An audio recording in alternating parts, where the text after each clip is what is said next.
بسم اللہ الرحمن الرحیم۔ السلام علیکم، آپ دیکھ رہے ہیں الف نیوز اور میں ہوں آپ کے ساتھ ماجد علی۔ شامل کرتے ہیں پاکستان اور دنیا بھر سے one line headlines. Netanyahu کے خلاف لاکھوں افراد سڑکوں پر نکل آئے، حماس کے ساتھ معاہدہ کرنے کا مطالبہ۔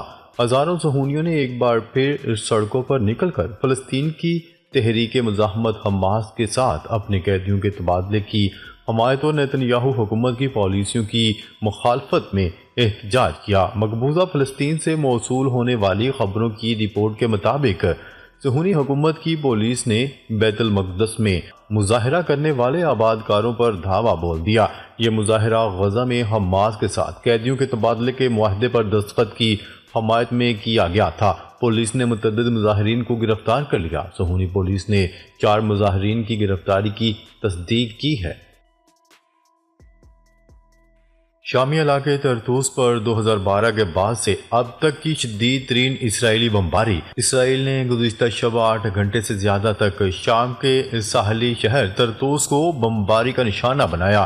اس دوران میں زوردار دھماکے سنے گئے اور کئی مقامات سے آگ کے بلند و بالا شعلے اڑتے دکھائی دیے گئے۔ اسرائیل نے 10 سے زیادہ حملے کیے، جس کے نتیجے میں ہونے والے نقصانات کو کیمروں کی آنکھ نے بھی محفوظ کر لیا۔ بمباری اتنی شدید تھی کہ حملے کا نشانہ بننے والے علاقے ریکٹر سکیل پر 3 کی شدت کے برابر جھٹکوں سے لرز اٹھا۔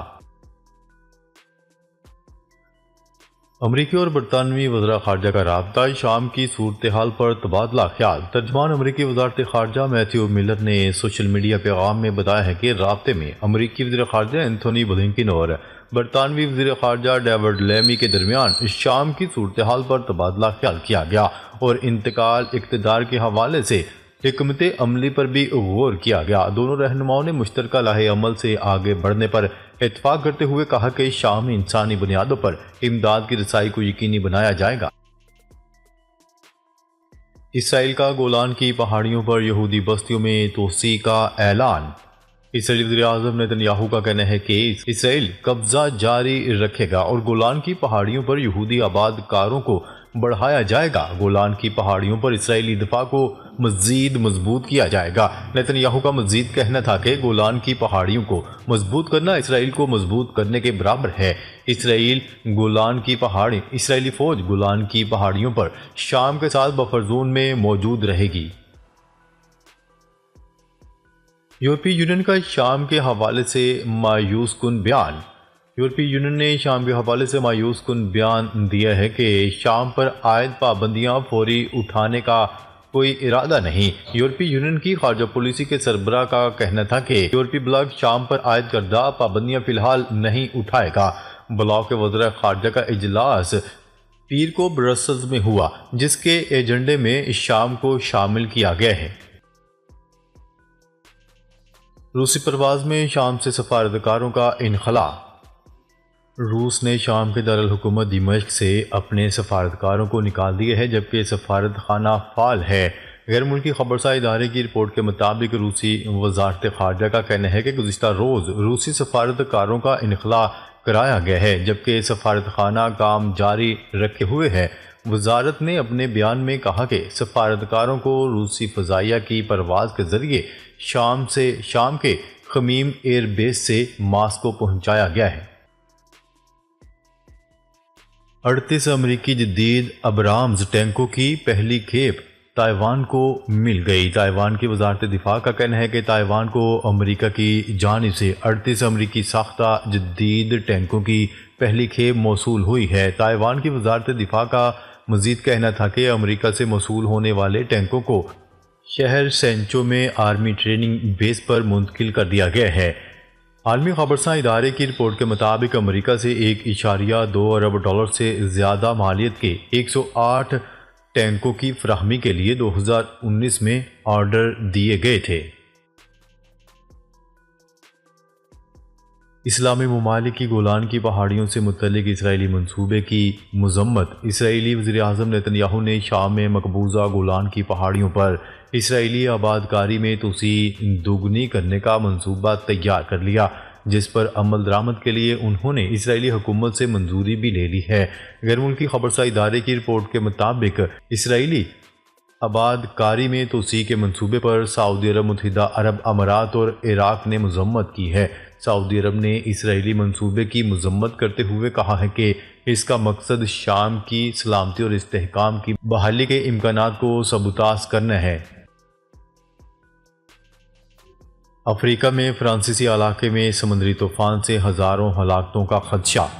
براعظم افریقہ میں فرانسیسی جزیرے کے اعلیٰ حکومتی عہدیدار نے خدشہ ظاہر کرتے ہوئے کہا ہے کہ مایوٹ جزیرے پر سمندری طوفان کے باعث ہلاکتوں کی تعداد سینکڑوں ہے اور یہ ہزاروں تک پہنچ سکتی ہے۔ غیر ملکی میڈیا سے بات کرتے ہوئے فرانسیسی عہدیدار کا کہنا تھا کہ فرانس نے بحیرہ ہند میں شدید تباہی کا شکار اپنے اس غریب سمندر پار علاقے میں امدادی ٹیموں اور ضروری سامان کو روانہ کر دیا ہے۔ اسرائیل کا آئرلینڈ سے بھی تنازع، ڈبلن میں سفارتخانہ بند کرنے کا فیصلہ۔ اسرائیل نے آئرلینڈ کی جانب سے فلسطین پر ہونے والے مظالم کے خلاف آواز اٹھانے پر ڈبلن میں اپنا سفارتخانہ بند کرنے کا فیصلہ کر لیا۔ خبرساز ایجنسی روئٹرز کی رپورٹ کے مطابق اسرائیل نے کہا ہے کہ آئرلینڈ کی حکومت کی اسرائیل مخالف پالیسیاں فلسطین کو بطور ریاست تسلیم کرنے اور غزہ میں جنگ کے خلاف بین الاقوامی سطح پر قانونی معاونت کی وجہ سے ڈبلن میں سفارتخانہ بند کر دیا جائے گا۔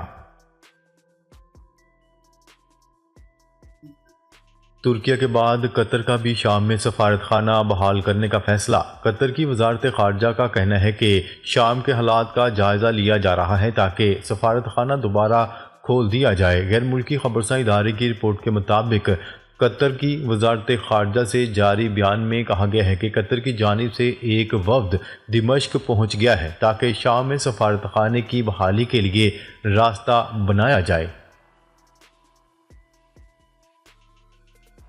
اسرائیلی فوج کی غزہ میں بمباری، مزید 52 افراد شہید۔ اسرائیلی فوج کی غزہ میں اسکولوں اور گھروں پر بمباری سے 52 افراد شہید ہو گئے۔ اسرائیل نے شمالی غزہ اور خان یونس میں پناہ گزینوں کو نشانہ بنایا۔ غزہ سٹی میں شہریوں کے ایک گروپ پر ڈرون حملے میں 2 افراد شہید ہوئے۔ اسرائیلی فورسز نے بیت لحیہ میں عمارتوں کو دھماکے سے اڑا دیا۔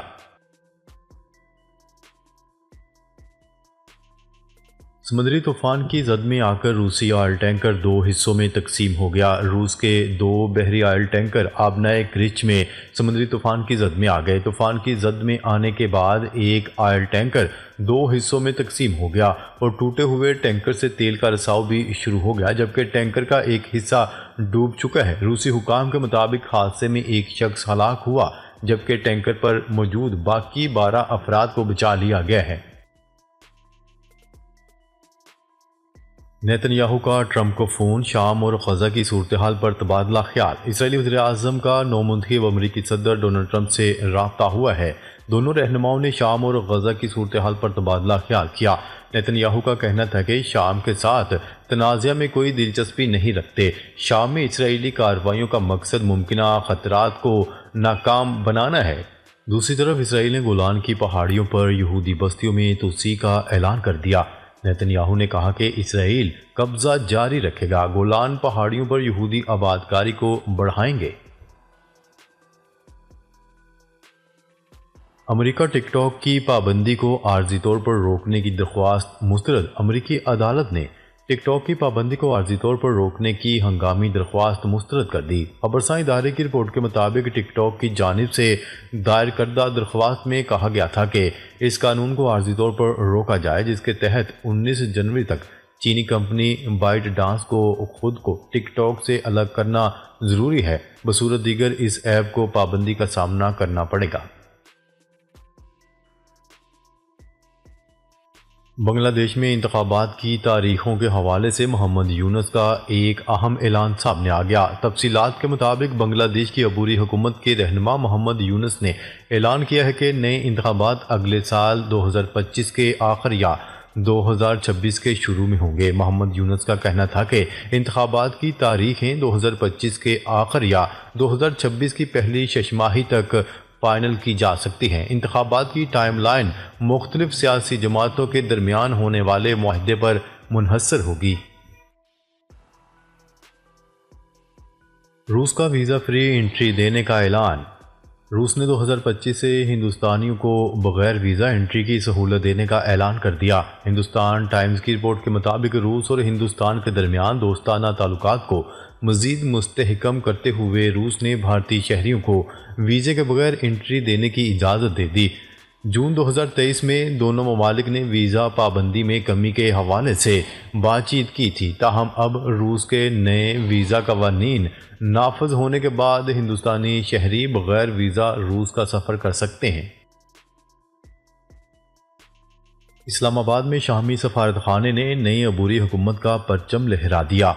شام میں بشار الاسد کی حکومت کے خاتمے کے بعد اسلام آباد میں شامی سفارت خانے نے نئی عبوری حکومت کا پرچم لہرا دیا۔ سفارتی ذرائع کے مطابق نیا پرچم امید، امن اور انقلاب کے نظریات کی علامت ہے۔ نئے پرچم میں 3 سرخ ستارے شامی انقلاب کے نظریات کی نشاندہی کرتے ہیں۔